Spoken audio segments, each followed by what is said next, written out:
Hey guys, so for our lesson today, we will be working with point of view again, and our objective is I can identify the story's narrator, I can identify and distinguish first and third person point of view, and then I can answer questions about the text. So you'll be answering some questions in Cami, and then you will also be watching a short video on YouTube about suffixes, and then do a page where you will be adding suffixes to some of the words. So today we're going to do a review of point of view, and remember, point of view describes who is telling the story, and the narrator is the person who is telling the story. In first person point of view, the narrator uses words such as I, me, my, and we to tell the story. They are part of the story, they're in the story.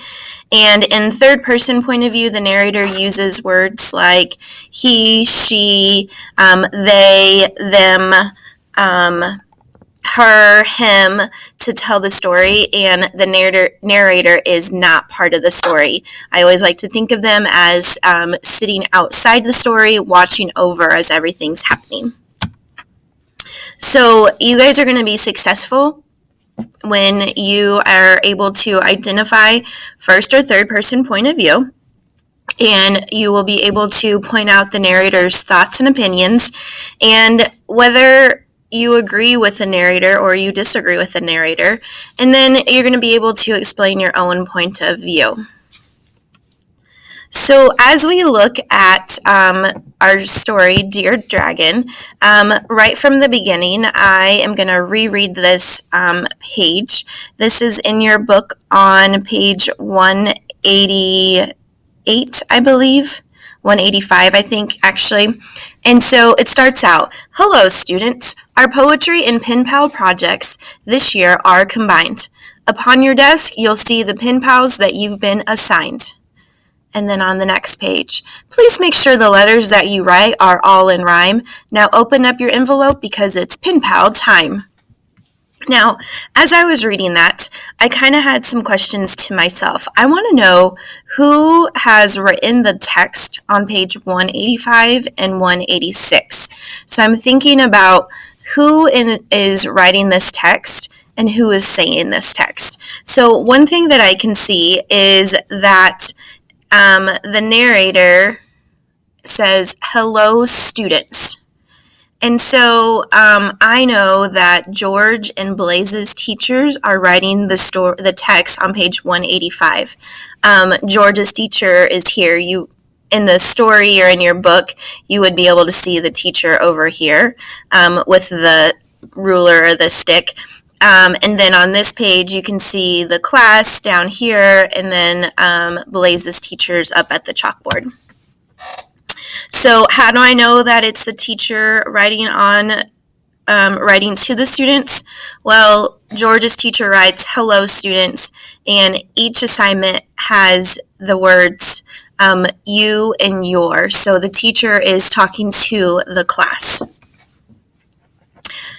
Looking at page 188 and 189, or actually 190, I'm going to read this and then look at the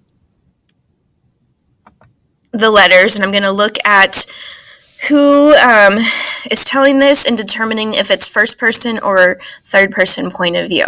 So September 12th, Dear Blaze Dragomir, we haven't met each other, and I don't know what to say. I really don't like writing, but I'll do it anyway. Yesterday, my dad and I designed a giant fort. I like playing catch and soccer. What's your favorite sport? Sincerely, George Slayer. October 1st. Dear George Slayer, I also don't like writing, but I'll try it, I suppose. A fort is like a castle, right? I love attacking those. My favorite sport is skydiving. I jump near Folker Peak. Tomorrow is my birthday, and my party is next week. Sincerely, Blaze Dragomir. So I'm thinking about who's telling this story and who's writing this part of our story. So I really know, it kind of tells me because it's in a letter. So I know that George is telling this first part of the letter. So this is George talking, and then I also know that on the other side that Blaze is talking there. So as I'm thinking about this, both those characters are in the story. The letters are written in first-person point of view. And what are the clue words that help me to know that this point of view is first person? Well, I'm going to look through my text, and I can see in the letter from George, it says, we haven't met each other. And then right underneath that, it says, I don't know. And then it says, I really don't like writing. And then yesterday, my dad and I designed a fort. I like playing catch and soccer. So those are all words that tell me I, me, my, we. Those all tell me that it's first person point of view. Same thing with Blaze's letter. It says, I also don't like writing. And then he said, I suppose, or I guess I'll try it. He said, I love attacking those. My favorite sport is skydiving. Tomorrow is my birthday.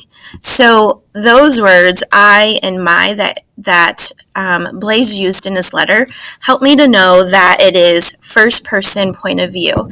The clue words that tell me it's first person point of view are we, I, and my. So now this is the part where we're looking at the characters and what they think, and deciding, do we agree with them or do we disagree with them?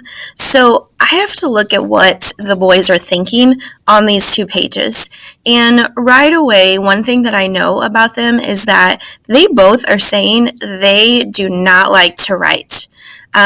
So George says it right here, I really don't like writing. And then Blaze says, I also don't like writing.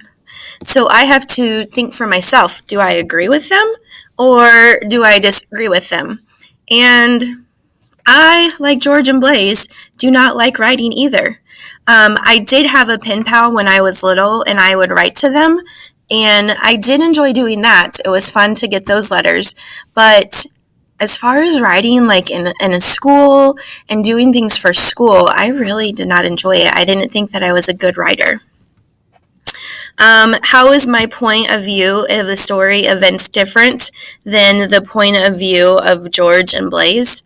Well, the other thing is that George and Blaze don't really know the other pen pal, and so George thinks that Blaze is a human like him, and Blaze thinks that George is a dragon like him, but my point of view, being outside the story, is a little bit different because I know who the characters are, who both the characters are.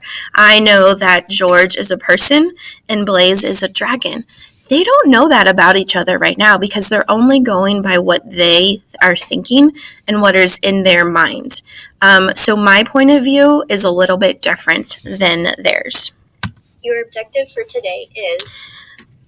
So, you guys are going to go to Canvas, and on Canvas you have some questions that you will be answering about the text. There are 4 questions, and they're short answer questions. We've been looking at these in our reading groups and talking about how to use race strategy to solve these or answer these questions. And so on the page in Canvas you will see the race poster. And I want you guys to answer those questions using race. So if the question says, what color is George's hair? I don't want you to write one word and say brown. That's not using the race. We talked about this in our reading groups and said, those are okay answers in first grade. You're answering the question. But in third grade, we have to go a little bit further. We have to find a little bit more information to show that we understand what we've read. So make sure that you're going through each of those steps using the race strategy. After you answer those questions, you have a short video on the suffixes L, Y, and Y. And you will learn about what those suffixes mean. You'll learn about what happens to the word when we add those to the end of words. And then you will do an activity where you will be adding those suffixes to make a new word on the Kami page. If you have any questions, please let me know.